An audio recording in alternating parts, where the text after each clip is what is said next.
these are the tools I'll be using in this video. Yes, I dropped a huge ball of glue on my curved tweezers, and I didn't clean it because I don't got time for that in this video. But these are the tools that I'll be using today.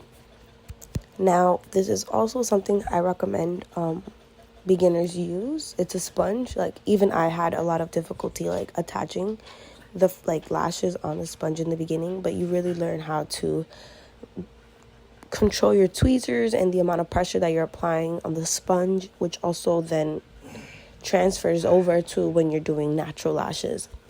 Now, the first step of practicing on a sponge is placing your natural lashes, quote unquote, in place. So what I'm doing here is I'm just, as you see, practicing my little wiggle motion and also the direction in which the lash dries in place.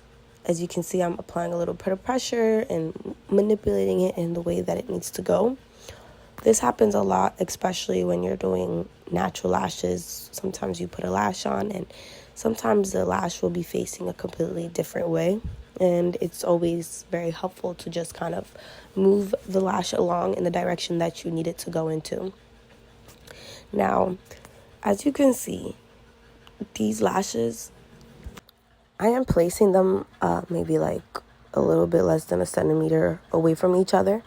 But if you do want to challenge yourself a little bit more, you can definitely place them closer together so that they can definitely replicate the natural eyelashes. But this is just so I can really show you guys what I'm talking about as far as, you know, the method that I'm using and the pressure that I'm using, and so that you can visually see what I'm talking about. Something they also tell you in the lashing industry is don't waste too much time on a lash. Like you see in this particular situation right here, it's not really giving me what it's supposed to. So in a second, I just kind of fling it away because at this point, ain't nobody got time for that. You know what I'm saying? You have to keep it moving. And that's with this and probably anything in life, Don't spend too much time on it. Move on, and you can always come back to it later when you have a little bit more just focus in general.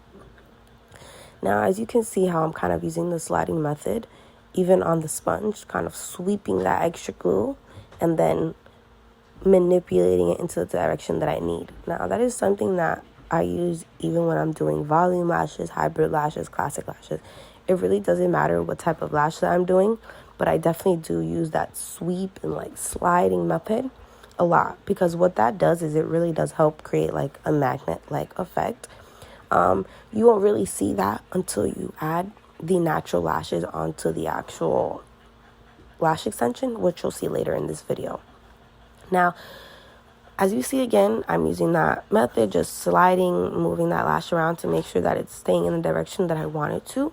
And don't be afraid to really move or wiggle the lash around, because that's what it's there for. You want to make sure you're putting it in the direction that you need to. Now, that being said, when it comes to direction, it all depends on how you want your set to look. Like, if you want a really clean, not unique, but what's the word that I'm looking for? It's just a very straight set where it's not wispy at all, then you really want to focus on placing all those lashes straight up and directly straight, versus like that one is where it's a little bit towards the left. If you can see right now, leaving lashes like that, if you want more of a wispy look, that is definitely what will help you. But I wouldn't really recommend too much, because once you start adding too many lashes like that, I feel like the set starts to look a little bit wonky. But it all depends on what you're looking for, I like a wispy set, but I also like when there's still some unison in the set. Now, moving on, as you can see, I tried to put another lash there, but it wasn't happening. So I said, you know what? Moving on. Now, this is where I think it gets really fun. This is when I start to use the sliding method. As you can see, I'm really wiping the excess glue on the natural lash, holding it there, giving it a moment to let that glue activate and really just set. As you can see, since I was gliding it, it was giving a moment. It was taking a second, but then it perfectly adhered very smoothly. That's kind of what I call the magnet effect, but that wasn't a very clear showcasing of it, that's a perfect scenario. Gliding that lash extension onto the natural lash with the access glue really helps you get one fuller attachment on the natural lash, which will then help you with retention, which is great because who doesn't want good retention? Now, as you can see, I didn't slide the glue all the way to the top, and you can kind of see a little bit in the attachment where the one before is attached a little bit more all the way to the top, which will help with retention. And it all depends on how long your client's natural lashes are. But the more you can adhere the natural lash to the extension, the better retention that you most likely are going to have. So I'm actually going to not talk for maybe another minute or two and kind of let you guys observe what's happening here. Now, don't be afraid to apply that pressure and make sure that it's adhering. I also wanted to give you guys a different angle so that maybe you can kind of understand more of what I'm talking about as far as the sliding method and the magnetic effect of when you're sliding that excess glue on the entire natural lash.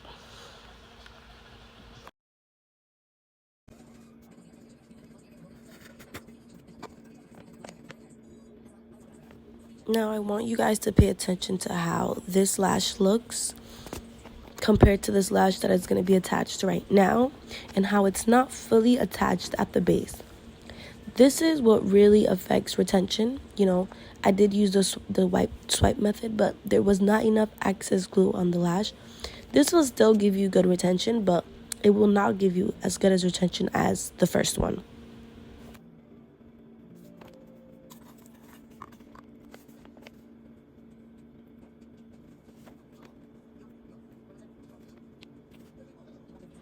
I wish I worked this fast, but this is actually sped up. And I just wanted you guys to see like a good amount of lashes being attached like this. This is obviously a classic lash, but this method can be used, like I said earlier, with any type of lashes. Doesn't matter if it's a fan, a wide fan, or a narrow fan, or a closed fan, or classic lashes. The point is that you can use this gliding method, sliding method, however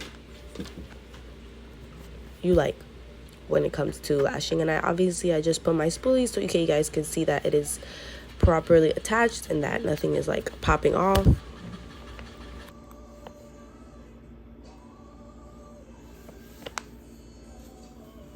If you guys are enjoying this video, please just like, subscribe, and comment if there's anything that you guys want to know, or if you have any questions, I'd be happy to answer.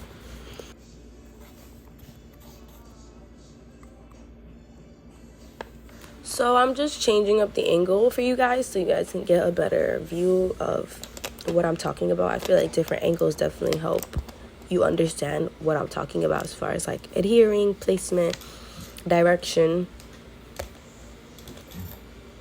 This is more of an overview, so like this is kind of what I feel like the most of what you'll be seeing when you have a client in front of you. So this is why I moved it right here.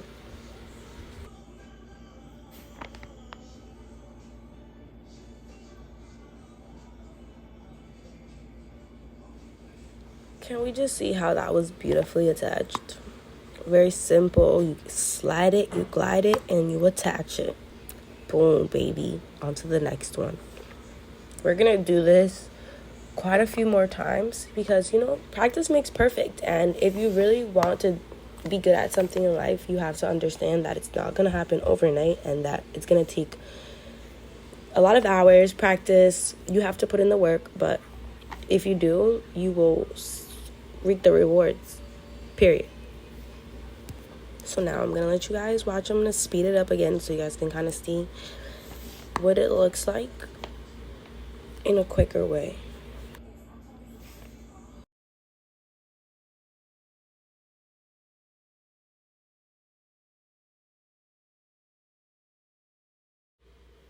Alright, I was gonna let you guys just watch, but the way that I attached that lash, I kind of wanted to show you guys it's still gonna have good retention, but I've realized that when you're attaching a base like that, it's overall not gonna work out as well in the long run. Why? Because if you think about it, being attached on the side or on the top of the natural lash gives it more space to, like, when you're sleeping or when you're just, doing everyday things, that the natural lash doesn't get hooked, right? Like, sometimes when it gets attached like that, you don't have a clean attachment at the base, and that definitely will affect your retention. I'm gonna see if maybe later in the video I can use a better example to show you what something looks like when it's not attached at the base and why it's not good for that.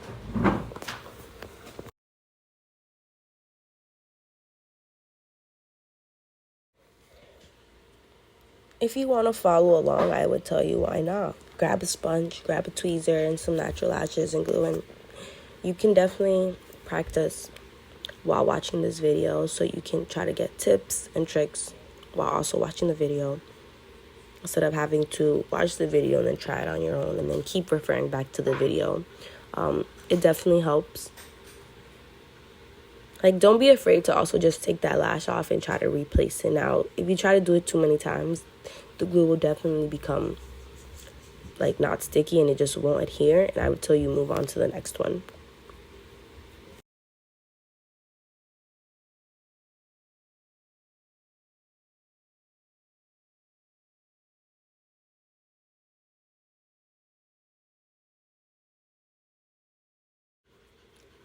Like, come on.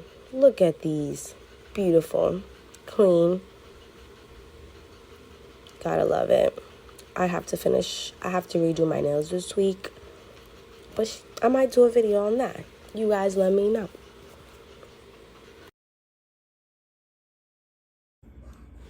This part is exciting because we're going to be going over how to remove natural lash. We're going to be looking at how to remove the classic lashes that we have just applied in the beginning of this video. And as you can see, it's not hard at all, and it's a painless process. So what you're going to do is you're going to grab the natural lash and the actual lash, and you're going to basically pull them the opposite way. Now, what happens is a lot of times that you don't have tweezers that are very good grip, so you may think that you're actually holding on, but you're not, and you're actually pulling their either natural lash or their lash extension. So make sure that you have proper tweezers that have good grip and that really hold down the natural lash and lash extension. Now, a trick that I found useful is when you're taking the lashes off, it's kind of strenuous when you try to pull off the extension off of the opposite side that it's attached to. So, like, this one is attached on the left side. So the easiest way would be to pull the natural lash right and the extension left, like in this video. It's a perfect example. And you can kind of see where the tweezer wasn't having that full grip and it was coming out. So that can happen sometimes. You want to make sure that you're using the right amount of pressure when doing the removal process.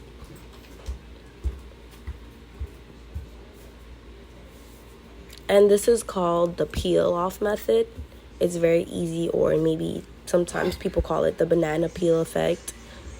Sometimes when I see that the natural lashes adhere very at the tip and I can't separate it, I will put my tweezer at the bottom of the natural lash and kind of hope that the base will kind of pop off as it did, as you can see. And then from there, I'll kind of just work my way. In the beginning, it's always very uncomfortable, or you're nervous when taking off lashes during a fill, or just, you don't do this when you're taking off a complete removal process. This is more for when you're doing a refill and you need to take off a few of the outgrown lashes.